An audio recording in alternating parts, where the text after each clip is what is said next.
Hey there YouTube, AJ here. Back with the bike. It's 1974 CL450 Honda. And well, it's still locked up. We are not going to tackle that today though, because, you know, the way I look at it, the more money I invest in this bike before I know it will run, well, that'll just force me to have to get it running, right? Whatever. So, what are we going to do today? We're going to start off making this thing look more like a motorcycle. We're missing some parts. We have some pretty severely broken parts here that aren't going to really be usable. We have things to work with. Now I did attach the clutch cable here, and the clutch worked briefly, and then something snapped. So yeah, I've got to look into that. But the first thing we're going to tackle are these tires. You can see down here, these tires aren't in that bad a shape yet. You know, we throw a tube in there and we can probably run these to a little bit longer. No, we're not going to do that. I'm not that dumb. I'm dumb, but I'm not that dumb. So let's take a look over here and see what we got. Now originally I was going to run some old used tires, and I took them off a set of other rims I had, and the beads on especially the front one was not good at all. It tore up pretty bad. So I decided to throw that idea out the window, throw those tires away, and I did get a set of new tires here.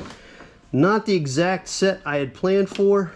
I did want the matching tire to this for the front, but that one was out of stock.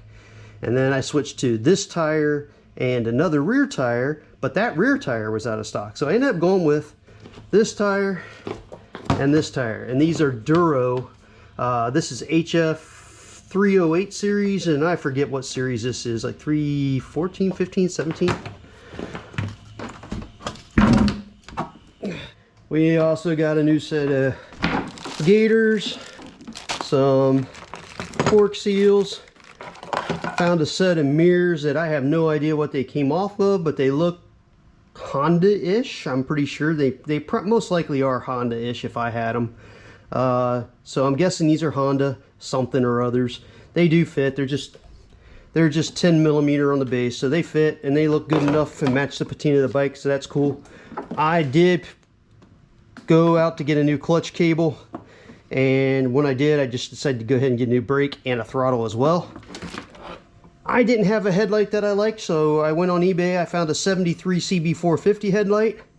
So it's pretty good shape, except for it's been dropped and damaged here.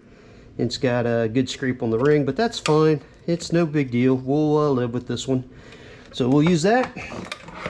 And I think I said in the last video, I'd already got a seat off eBay, and I got that in here. Now these seats, something I noticed. Okay, you notice this is where the seat hinges, but there's supposed to be another one here.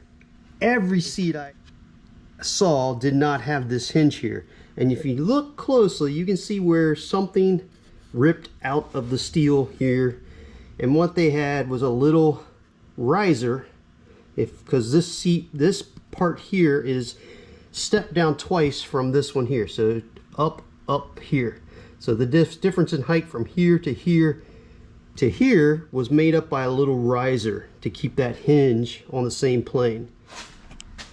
And that riser apparently tears out on all these seats, because I had a heck of a time even finding a picture of that riser on a seat. So let alone every seat I looked at on eBay or whatever, wherever I could see fine seats, it was already ripped out and gone. So I'm going to need to make up my own little riser here and mount another one of these hinges in here. And I got another set of locks with a key, since, you know, I got the ignition, the seat lock, and the fork lock with a key. So we're going to be swapping the two locks I do have and putting in this ignition switch so we can have all that. I don't know how much of that we're going to get done in this video, but that's the goal. And then by the time we get all that stuff installed, we should have a pretty complete bike. But main thing right now is to start on these tires. We need to get those up. As you can see, I already got the bike up on the center stand. So let's start pulling off this back wheel. Okay, so to do this, we need a 10mm wrench to back off the adjusters. And these will adjust the chain. Then you can take this nut and back it off. That's your lock nut on your adjuster. On the other side here, I'm going to do the same thing. Uh-oh, this one does not want to move. And the lock nut is pretty rusted, rounded off. Oh, nuts. Oh, there it goes. All right, at least I broke the bolt free. So we can adjust it out now. And we're gonna have to deal with that lock nut because that's gonna have to be replaced. Those are free, so in theory, this should be able to go forward. And that's what I was afraid of. These don't want to move. We might need to loosen the axle nut first. I don't know what size the axle nut is, but I don't have a big enough metric wrench, so I got to use the big old adjustable metric spanner.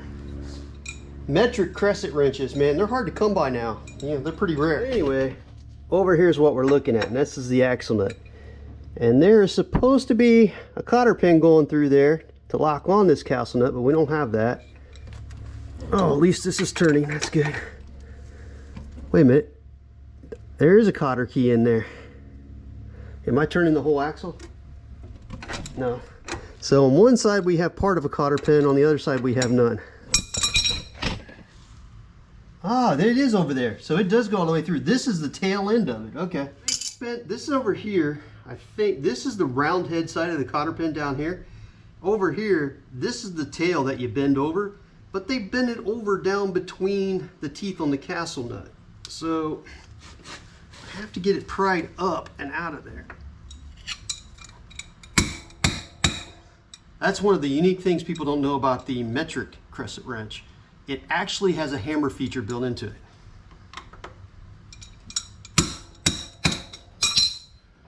The SAE crescent wrench doesn't come with that.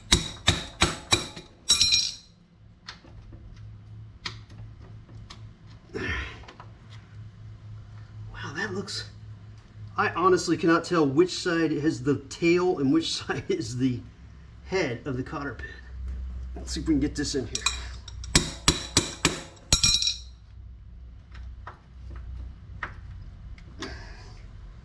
We do have a loop there, I think. Ah, got it. So the bent up end, which is supposed to be round, was the actual head of the cotter pin. And you can see how it's a triangle now. And we got it out of there. So now we should be able to get our axle nut off. All right, so there's our axle nut. There's our, see, your what you can call these chain adjusters are free to drop down. And hopefully now, yep, see, we can run the tire forward so we get some slack in our chain. And we should be able to pop out the axle. Found this out.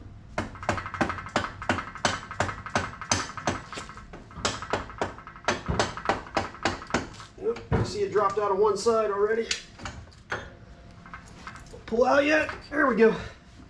Now, whoopsies, there it goes. This can come off, and our tire goes forward. Woo! Buy a motorcycle, they say. It's fun, they say. And I just realized something I forgot to disconnect. Down here is our brake rod. It has a adjuster back here, which when you remove that, it will pull through this lever here. So we need to take that off. 14. All right, 14.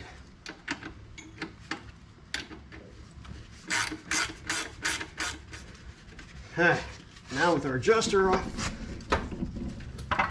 oh, we should be able to keep this rod. Hang on, I might need to take the chain off first. Oh, we're in a pickle. Can't move it forward far enough because the rod's in the way to get the chain off. And can't get the chain off. And I can't get this off because the chain's holding me from going too far enough back. Now what do we do? All right, so the chain isn't wanting to come off because one, it's old and needs a lot of lubrication. Now I have been slopping a lot of penetrating fluid on it, so it moves a little better than it did at first. But come on, it still kind of binds up. Come on, baby, almost there. Shoot, we're so close.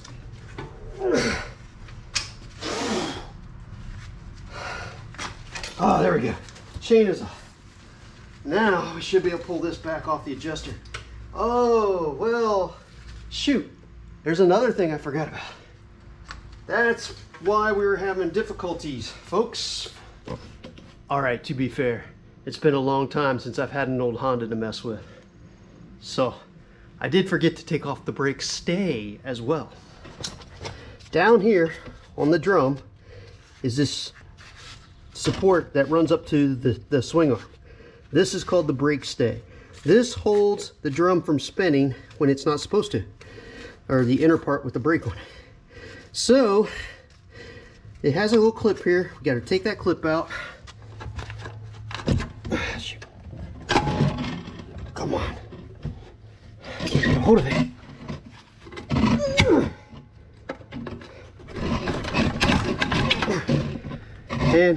And when you take these clips out, you want to make sure you deform them beyond reuse, because, you know, it's better to spend money to get a new one than reuse the old one and, you know, risk failure. Whatever. All right, now we just got to take that nut off there. Yep, 12. All right, it moved.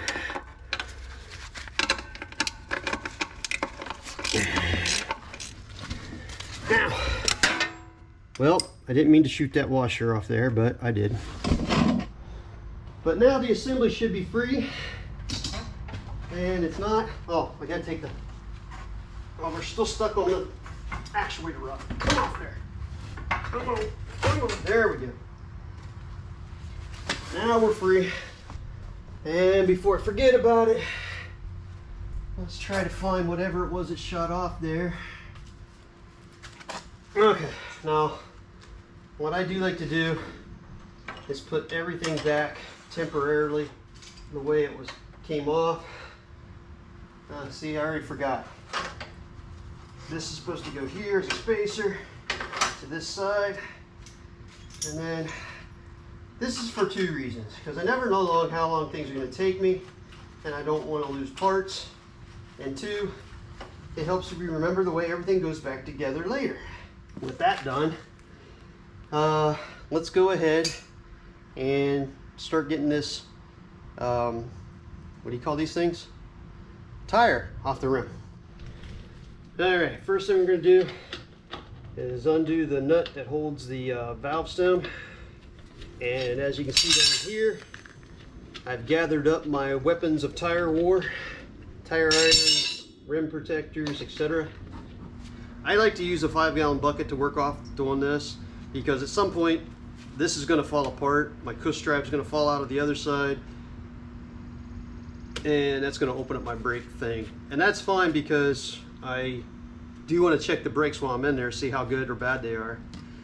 Hopefully they're good enough I can reuse them. I have pretty high hopes for that, because this bike only has 2,500 miles on it, which seems insane for a 50-year-old bike. Anyway, if it does fall apart, the 5-gallon bucket catches all the pieces. The other thing I do is I just use it as a seat as I work. So we're going to put a rim protectors on there, or at least to get us started here. Dig down in there, grab the, whoa, Nelly. Dig down in there, grab the B, pull it over, grab another wrench.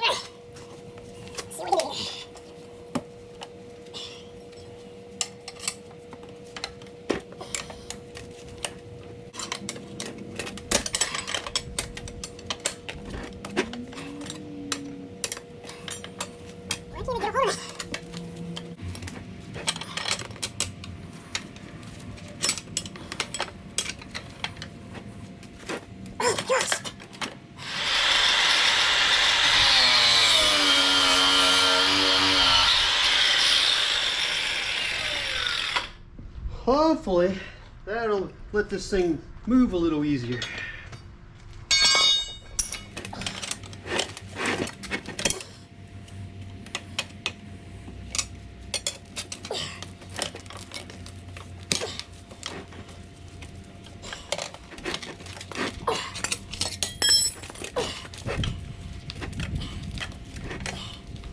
my gosh.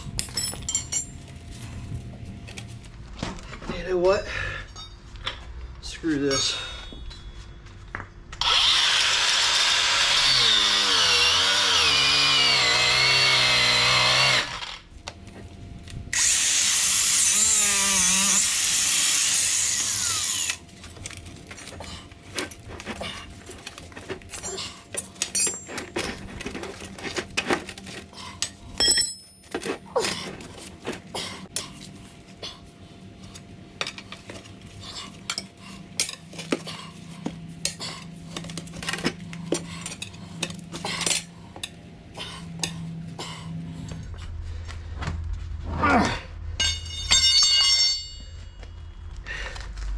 Halfway done. Oh, freaking A. Whew. These old tires, man, they're not fun to deal with.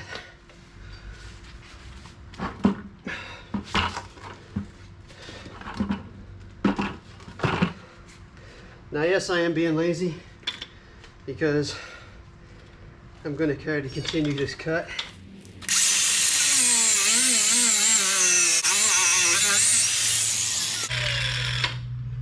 Now, if you do try this method and you mess up your rim because you hit it with this, don't blame me. You're your own person. Be careful. This is not proper tire disassembly.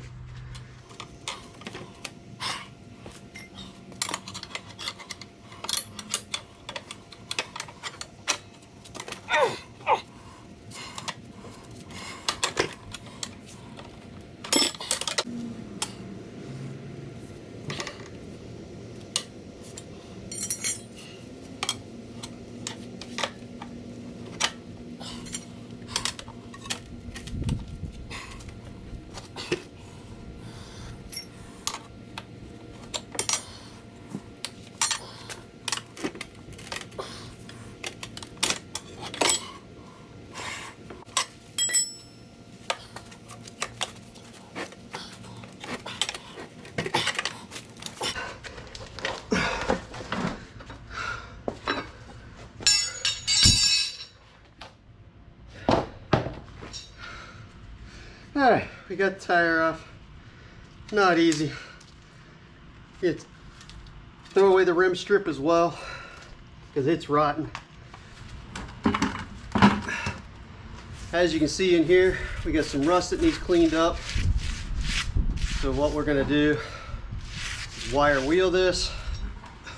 Then we're going to spray the inside with Rust-Oleum rust reformer. Try to hopefully stop all this rust. This is why you don't want to let a bike sit with flat tires, because water can get inside of it, sitting flat. But the rim is not too far gone. It's savable. Curious.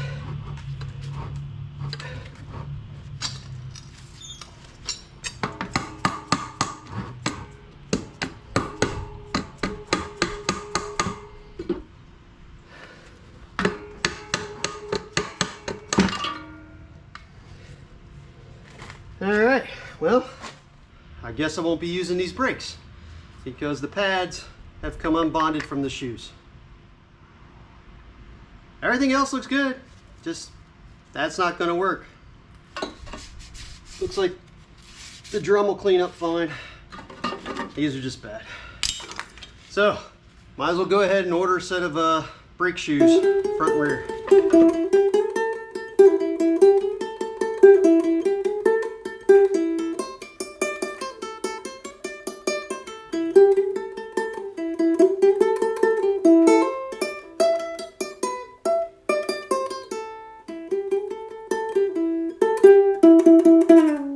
Okay, well, we got this done. You can tell where it's pitted in here, but we cleaned it up as best we can. We shot a coat of rust reformer on there to try to kill it. Well, the battery died shortly after I finished painting that rim. So I took that time to go get lunch. I changed clothes because my clothes were sopping wet. So now I'm in drier, cleaner clothes. And I think what we're gonna do now while that dries, I could start cleaning the chain, but I don't want to do that yet. And then so I'm going to try to start putting some of the new pieces that I have.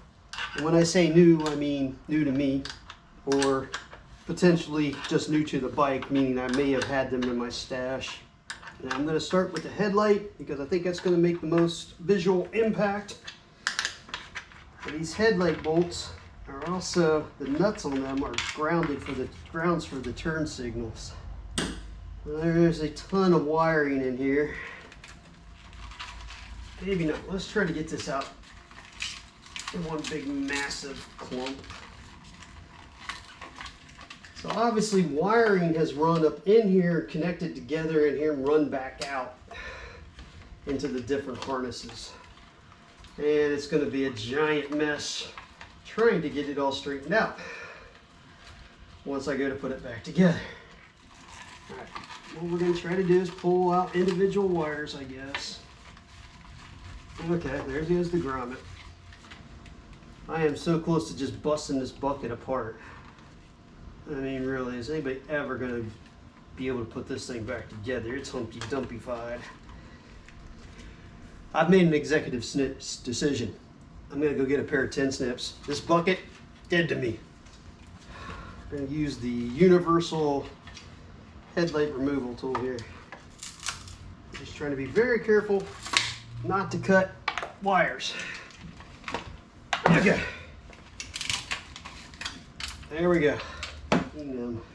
So this headlight is labeled HM16M, HM-16M, and this one's a 20M. I don't know the difference. I really don't care, as long as it looks the part.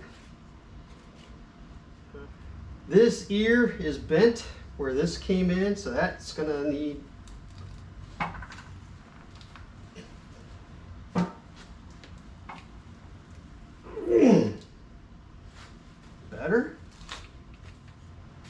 better, not perfect, but better. We'll have to work on that some more here. Our other headlight, I'm gonna start by trying to take the headlight out.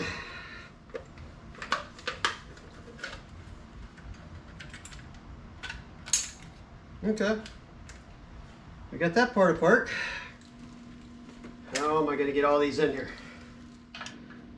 Okay, we're gonna start with the longest wires first, or the longest bundles first. Just hope we can make this work.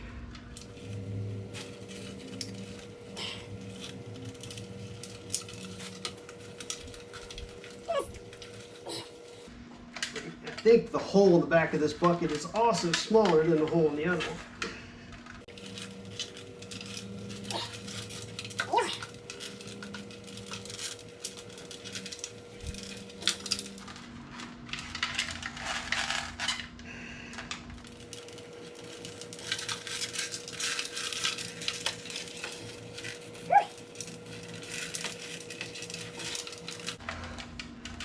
Making progress. We've got the bulk of it through. Just got a couple of connectors I got to get worked through there. Oh, I think I got it. Look at that. Now if we could get this grommet worked in there somehow. This needs to go this way.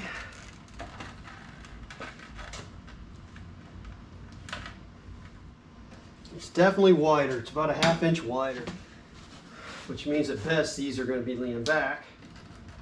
And then will it go back far enough? Something's telling me this might have all been for naught. Well, the CB450 or 3B, whatever it was, headlight is a bust. It's too big. Can't get it in far enough.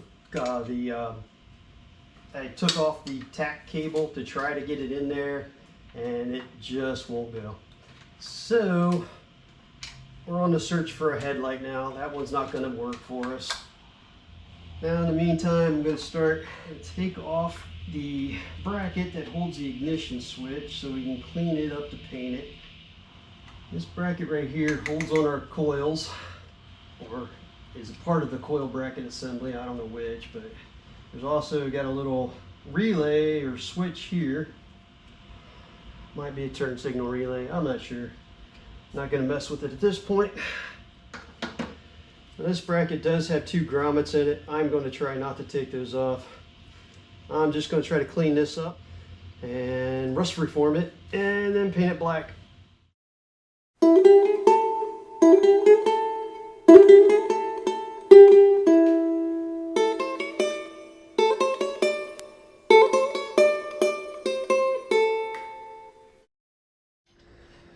Okay, since things are working out so great today, we're going to move away from the headlight and start, I'm going to replace this lock for the seat with the lock that I have a key for. That way I don't accidentally lock that seat on here and then end up not being able to get it off. Now these have a little flap that covers up the keyhole. The lock that I have a key for is missing this, but there is a E-clip back here to remove it. Then I can put it on the other one. Now hopefully we can get this E-clip off here without too much trouble. The other thing is this is spring loaded somehow too. I don't want to lose the spring. There we go. Don't want to lose the E-clip. See if our pin pushes through, like so. All right. Now we've got that off. Now we're going to take our other one.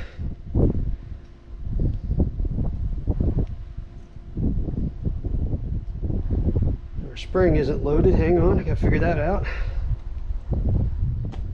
Got this little tiny leg of the spring here. That needs to go inside of that, so it'll be spring loaded.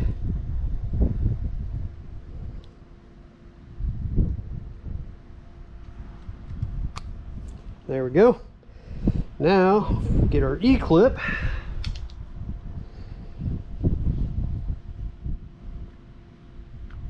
Get it pushed back on around the pin, like so. And now we have a little spring-loaded cover on our lock we have a key for. So let's put that back on.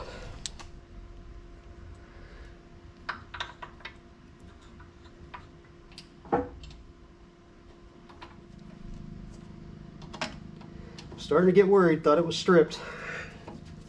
I think I mentioned it before, but when you're working on these Japanese bikes, you want to get JIS, Japanese Industrial Standard screwdrivers, because they're at a different angle than a traditional American Phillips.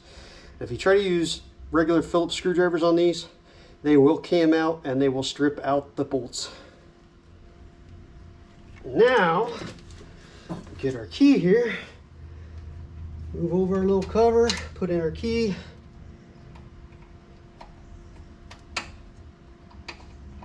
And I am not seeing the locking mechanism. What the heck over? We forgot to put this piece in there.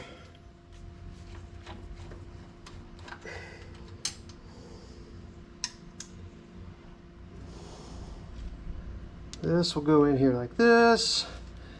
Turn it back and forth.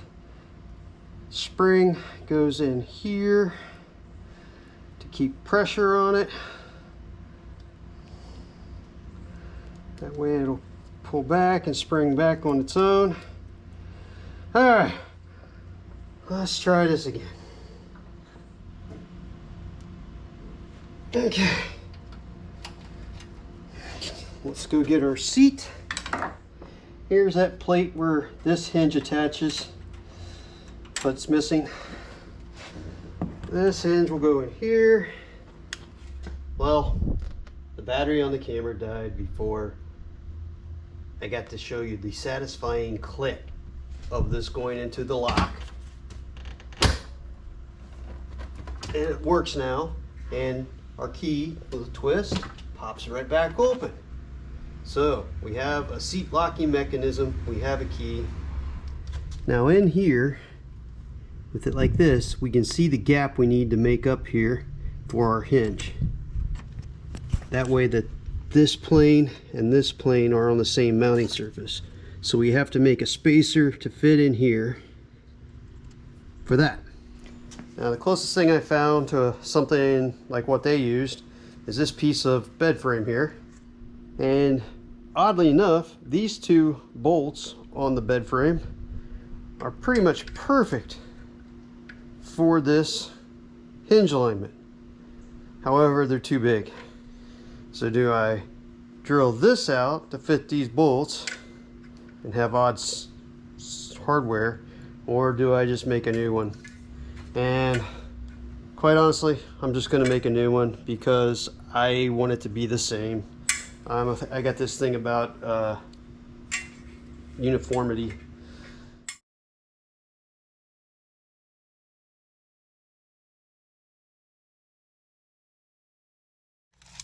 So it looks like our offset's going to have to be, yeah, it looks like 7/16 of an inch. Okay, so first thing I'm going to do is mark the center of this piece.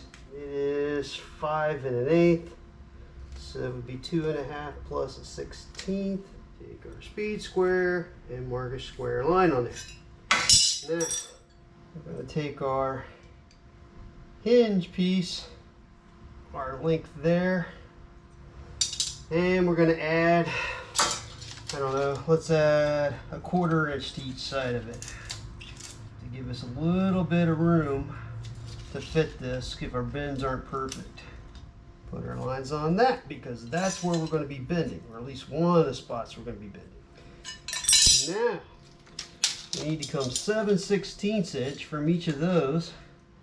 And I'm going to go half to just, because I think I'm going to need that to make up allowances for the bends, and I think it won't need to be that critical. If it comes up too short, that's no big deal. We can put a spacer in there. We can work around that. We're hoping not to come up too tall though. Right. Oh yeah, not a problem.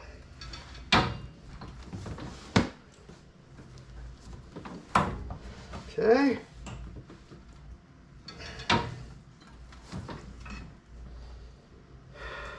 Oh shoot. Oh, I screwed up. How am I gonna do this? All right, I screwed that up because I need to bend this bend that way, and I can't fit it in my brake anymore because of these bends up here. So let's come over here to our other little crowded table, see if we can't do something here. No. Daggone it.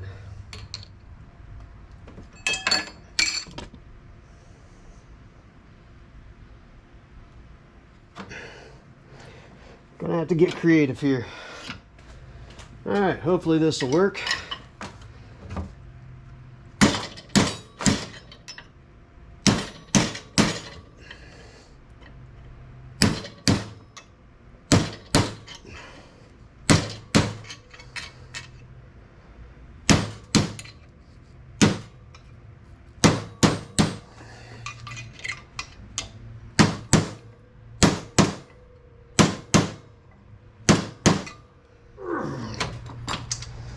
Okay, like so.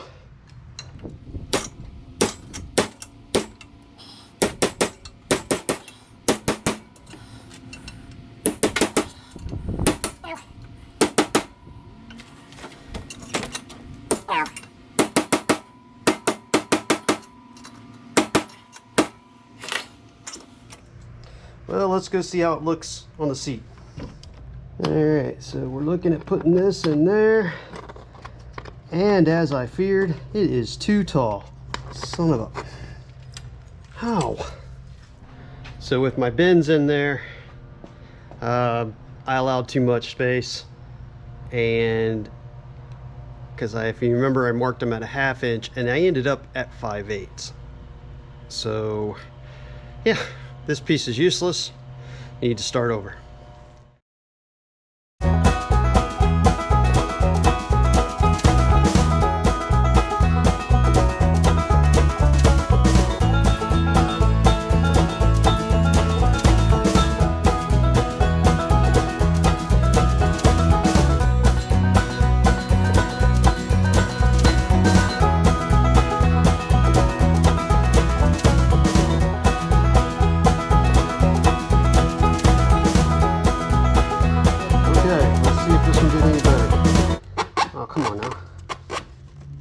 It's a little high, but I think it'll work. Let's drill holes in it and see how it fits.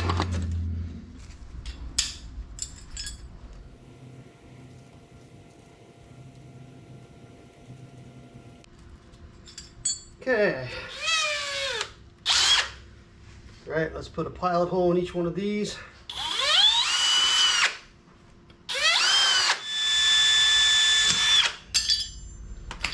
Okay, I got it. I don't have the bolts I need to weld in there permanently because I don't have anything that's not stainless steel. So in the meantime, I'll just use these 2 bolts that are the right size, and at least we can get it test fit.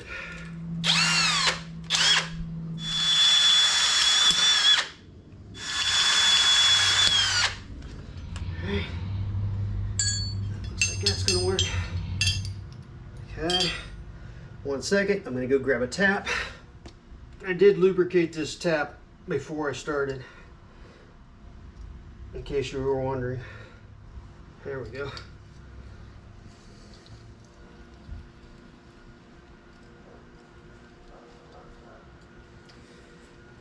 And I have no idea what size hole an M6 bolt requires, so I just went with 1 size down from whatever that was.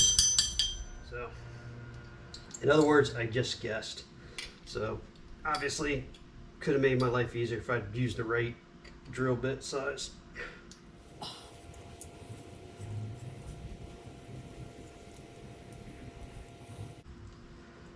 Alrighty.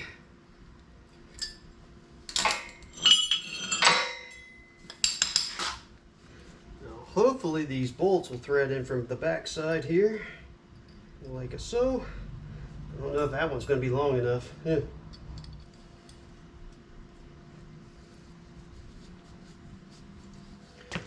So now this goes on here. So let's see if we can't fit the seat now. Alright, so these should go in here. Might need to trim this corner down some because it's going to be really tight. Yeah, definitely gonna have to trim the end of this down some. Okay, so you can see where I trimmed this out. Now I want these feet to be as big as possible, so when I weld it back to this seat pan, it won't be like the original with just a little tiny bit of spot welds holding it together. I want to be able to spread my welds out and just make it a little more sturdier than it was originally. So hopefully we won't have this problem in the future. Okay, now that will go in like that. Hopefully, I hope you can see that because this is really getting difficult to film. That will go in like that. You can see where this is going to sit flush. You can see over here, this one is longer than original, so I might have to do some trimming or bending to fit this pan. No big deal at all. Like I said, I want as much contact space as possible so I can have a lot of weld. Well, now let's see if it'll close. Okay, moment of truth. Look at that. Obviously it's not all bolted down tight yet, but it's a lot better than it was. Oh, the other thing is the tank's not in its proper position. It's not underneath the rubber, so the rubber would be padding in between this and the tank, so that wouldn't rock as much. But yeah, it seats good. So once I get the correct bolts, I'll go back in, I'll weld all that together. Not gonna do it in this video. I just wanted to get it fitted. I wanted to get my key where I didn't have to worry about accidentally locking my seat on there, which is all good. Now, speaking of my key, this ignition switch matches this key that matches that seat lock. So 2 out of 3 locks now work off this key. This pin is the female side going to the ignition switch. The male side of this pin is missing from the bike. The wires have been cut. And that sucks. So now I gotta source up a pin, male side pin for this. But in the meantime, I'm gonna go ahead and put my switch in. And if you look here, I do have my painted switch bracket. I painted that last night, and I went ahead and mounted that on there. That was all after the battery had died in the camera. So now we're going to go ahead, we're going to mount this switch in here. How do we want to do this? Let's see here. Down at the bottom of this, it's got a groove, and there's only 2 grooves in the switch, and off is down, so I guess that's how it's meant to go. So, although the wire makes sense to go the other way, but we'll see. All right, so let's put this in here. Come on, go over the groove. Fit through there, come on. Boy, maybe I should have mounted that. Maybe I should have put that switch in before I put the bracket on. Might have been easier. I didn't think it would be that hard. You know what? This groove over here goes all the way to the edge, while this groove on this side does not go to the edge. So maybe I'm supposed to put it there. If not, we would have always thought it should have. Yep, look at that, popped right in. All right, throw our washer on there and our bezel. I know you fit, you just came off it. Look at that. Now we have an ignition switch and a place to hold our key. Look at that. All right. Well, unfortunately, I am not going to accomplish everything I wanted to accomplish in this video. In fact, it almost, well, not almost, it definitely looks less like a motorcycle than more like a motorcycle, which was my goal. My headlight bucket that I found that I was going to try to use on here was too big. It's a 7-inch headlight bucket, and I thought the original headlight on this was 7-inch because I just did a quick measurement on the old bucket, and it was quite a bit bigger than 5 3/4, so I just assumed it was 7-inch. Well, little did I know that Honda had some headlights that were 6 1/4 inch. I did not know that. I honestly only thought motorcycle headlights were 7 or 5 3/4. So I'm on the hunt for another headlight bucket now that'll fit in there. So scratch that, one thing failed. I could put on my mirrors, but I'm not, because they're just going to be in the way while I go to do my cables and stuff. I was going to try to get my clutch cable replaced, but I'm running out of time because I have to go out of town again tomorrow. So that's work. I got the back wheel off. I got the tire off the rim.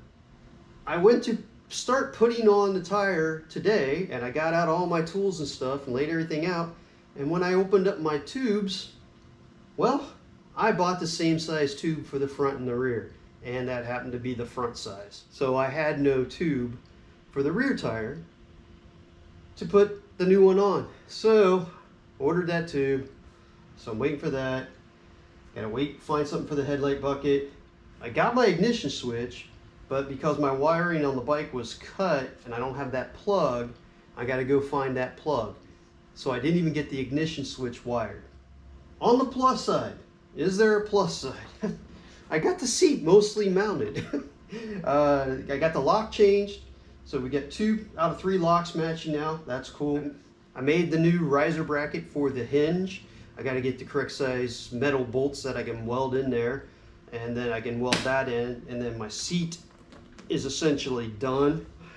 But for now, it's going to sit on the stand because I can't go to change the front tire with no rear tire on it. So we got to wait until we get that tube, blah, blah, blah.